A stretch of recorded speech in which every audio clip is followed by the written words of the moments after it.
Hey guys, I will show you how to fix this problem on Windows system. So we are going to use mouse only. And we will use on-screen keyboard. So for that, just right click on the start icon, click on settings. Now we need to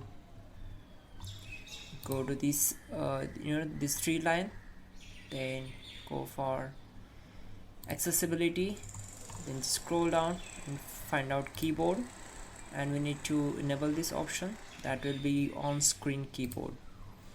So it will pop up a new window. You can use this keyboard to do the work, and to fix our main keyboard we are going to use this on screen keyboard. Now go to search bar and simply type your device manager, and from the search results click here to open it, and we need to minimize this one. Now expand keyboards, right click on it, select properties, go to drivers tab, click on update driver. If you are connected with your internet connection, then select the first option and the base drivers will be installed automatically. Now if this not work, go back, select the second option, click on let me pick from list of available, and then select this model, go to next, and the base drivers will be installed automatically. Now check out if keyboard is working or not. If this after upgrading the drivers still not working, then click on uninstall device, select uninstall.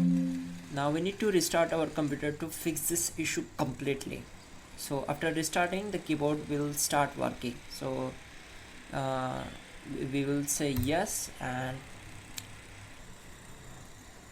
after restarting you can check out your keyboard, like typing anything. There we go, it's completely working,